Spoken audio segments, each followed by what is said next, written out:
and I simply remove the telephone jack and plug it into this box here, the modem. I then take another wire from the modem and plug it in where the telephone was. I can then switch on the modem. It's now telling me to phone up the main Prestel computer. So it's a very simple connection to make. Extremely simple. I'm now waiting for the computer to answer me. And things are starting to happen. Things are starting to happen. Why did you buy a computer?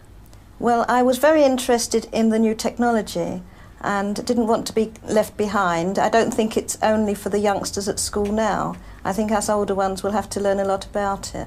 What is Internet anyway? Internet is that massive computer network, the one that's becoming really big now. What do you mean? That's big. How does one? What do you write to it like mail? No, a lot of people use it and communicate. I guess they can communicate with NBC writers and producers. Allison, can you explain what Internet is? The world is in financial disarray. Currencies failing, economies in wild flux, jobs being lost. But what if you could build an entirely new economy, one specifically designed for the digital realm? Well, that is the dream behind Bitcoin. Bitcoin, for those of you who don't know, is an electronic online currency that was created in 2009. It was made by someone who did it under the pseudonym Satoshi Nakamoto. Like any economy, you don't want too much too fast because then the value of your currency drops, or so slow that your economy grounds to a halt. It's designed to be a self-stabilising economy. Whether it actually is that way though, well, that is a little bit more complicated. Because some people have said, hey, Bitcoin is the answer to those problems. Are you a believer? Well, Bitcoin is exciting because it shows how cheap it can be. Bitcoin is better than currency in that you don't have to be physically in the same place.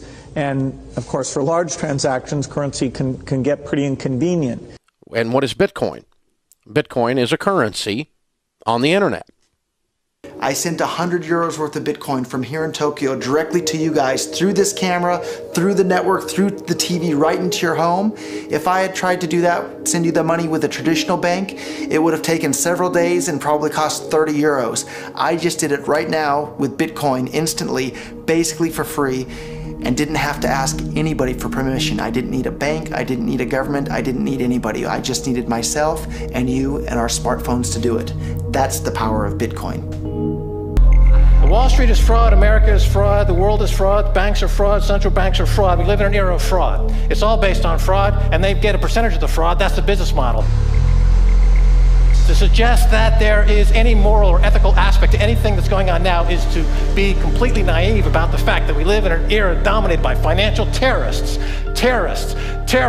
jihadis of banking. They're here to kill you and themselves. They believe in an ideology, not the Quran, but Adam Smith, that they completely misread and interpret as something to justify their blowing themselves up. Janet Yellen's a terrorist! Mario Draghi's a terrorist! The Central Bank of Japan is a terrorist! These are the real terrorists! Funds received. This community is switching to what they think is a better monetary system. A system in which banks are no longer needed because payments could be made directly from one person to another. Bitcoin is fundamentally different because in Bitcoin, you don't owe anyone anything and no one owes you anything. It is not a system based on debt. It is a system based on ownership. And no one can censor it, no one can seize it, no one can freeze it. It's November the 2nd, 2008, just 6 weeks after the Lehman Brothers collapse. And all over the world, there are panicked debates about how to save the banks. Then, on a little visited web forum for cryptographers, a document appears in which a completely new monetary system is proposed. The visionary author calls himself Satoshi Nakamoto. These were the darkest days of the financial crisis. So that to me suggests a very clever mind that saw an opportunity, the perfect opportunity to introduce a new radical technology and a new radical approach to money and finance at just the right moment when people would be very open to making this big shift that's required to adopt a new currency. What's exciting for me is like a global economy. Right now we say we have a global economy, but I can't take $1 and give it to you in the Netherlands and then you know what to do with it, right? You would have to go and change it to your native currency. And when you kind of eliminate that step, and I can just send you one form of payment and you can send me a product in a matter of seconds, that starts to change things from a global perspective. How could this digital coin invented by this Satoshi Nakamoto become hundreds of times more valuable than the dollar? And why do enthusiasts like Roger Fear want the world to switch to bitcoins? I'm giving every single person here 1,000 yen worth of bitcoins, which is like $8 and something cents. Back in the early days, you know, I'd get phone calls from my buddies. Oh, hey man, I lost 10,000 bitcoins because my computer blew up, right? Back then, one bitcoin was less than a penny, right? So nobody cared. They lost $10. I don't care, right? And now 10,000 bitcoins, that's $5 million. That's a big deal, right?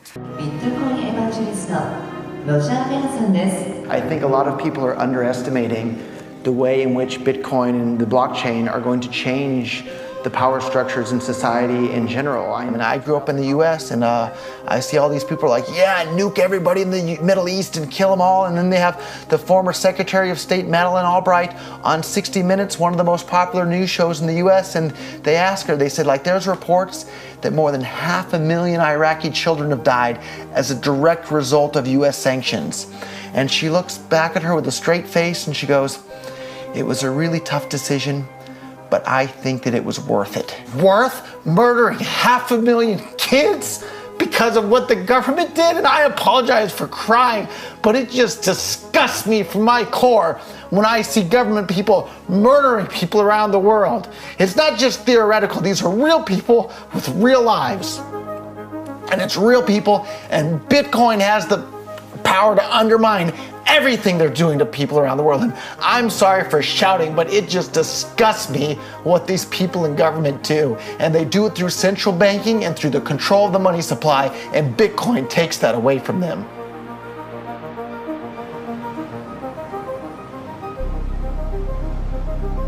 You can buy Bitcoin at the Shell station. Check it out. Good. Got $2. Hit finish.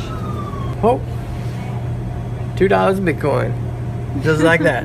From this machine. I just turned cash into digital currency. So thinking that it's too late to get involved in Bitcoin is like thinking it's too late to get involved with the internet or too late to get involved with using a cell phone. Like, it's not too late to get involved in Bitcoin. If Bitcoin becomes really popular all over the world, Bitcoins are going to have to be worth at least tens of thousands of dollars a Bitcoin, if not hundreds of thousands of dollars per Bitcoin. So thinking it's too late to get involved with Bitcoin is like thinking it's too late to get involved with using the internet. Of course not. Like, it's ubiquitous in our lives, and Bitcoin's going to become ubiquitous in our lives as well.